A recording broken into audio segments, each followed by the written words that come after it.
The Emilia-Romagna Grand Prix. Nicholas Latifi managed to spin on his outlap. He said on the radio, "I don't understand." I don't understand.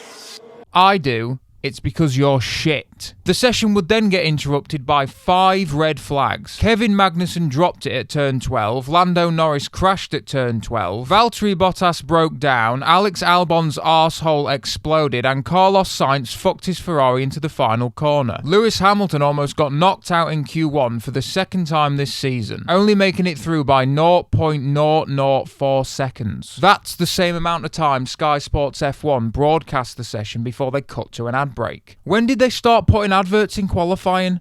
The fucking nerve! And we only made it 3 races into the season before Paul di Resta started chiming in with his dumb commentary. He's not done anything massively wrong. Thanks, Paul. Honestly, Sky Sports F1 is £552 a year. That's £1,000.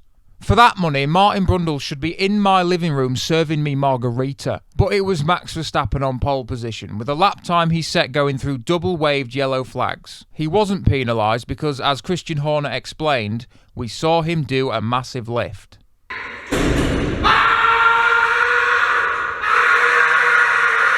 On Saturday, we got the sprint race. It's like the big race, only smaller. Max Verstappen and Charles Leclerc fought each other for the lead. Carlos Sainz got himself back up into 4th place, and Zhou Guanyu ended up arse first in the barrier. After winning the sprint race, Max wasn't sure if it was over. He said on the radio, "That's it, right? I didn't hear anything, so I didn't know." He says the same thing to his girlfriend after they've shagged. Then it was time for the big race on Sunday, and it was pissing down all morning. The first big moment came when Carlos Sainz got spun out by Daniel Ricciardo, making this the second race in a row he's retired on the first lap. At least he's consistent. After the safety car restart, Verstappen, Perez and the human banana fucked off at the front, leaving the rest of the field behind. Now at this point, I would like to refer back to my diagram I showed you all in the previous video. Remember how this works? So far we've gone Red Bull DNF, Mercedes fans pure knobs, Mercedes have a shite weekend,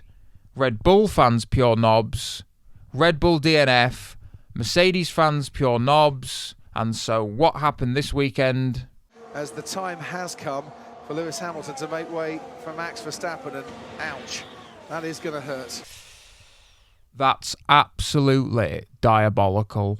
Lewis Hamilton spent the entire race stuck in 14th, unable to get past Pierre Gasly. And then he was lapped by his arch rival Max Verstappen. When we saw Toto Wolff's reaction, we didn't see him smashing headphones or pointing at the camera or screaming at the race director. He doesn't bang on the table anymore because he's finally dead inside. Welcome to my frequency, Toto. Then the obligatory Red Bull fans are pure knobs. Even Helmut Marko said after the race, maybe Lewis should have stopped last year.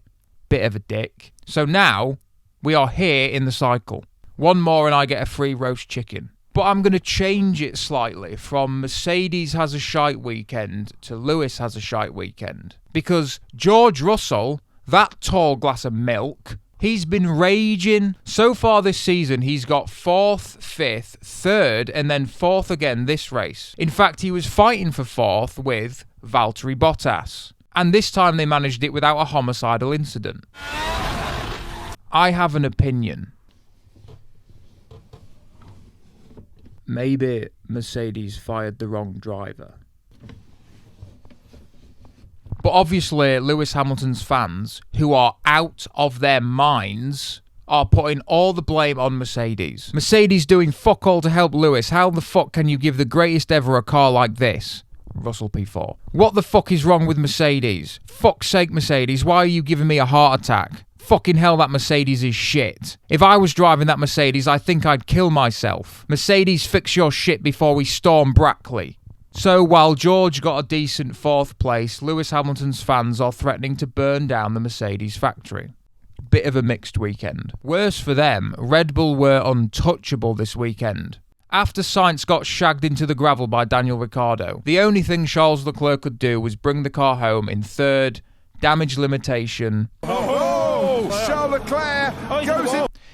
Well, that was a nice idea. So Red Bull have reeled in Ferrari. George Russell is quickly becoming the number one Mercedes driver. Lando Norris gets a podium. Lewis Hamilton's fans are planning a home invasion. And Lance Stroll actually did a good job. He finished in the points. Didn't do anything stupid. I don't even know how to describe that. He's not done anything massively wrong. Thanks, Paul.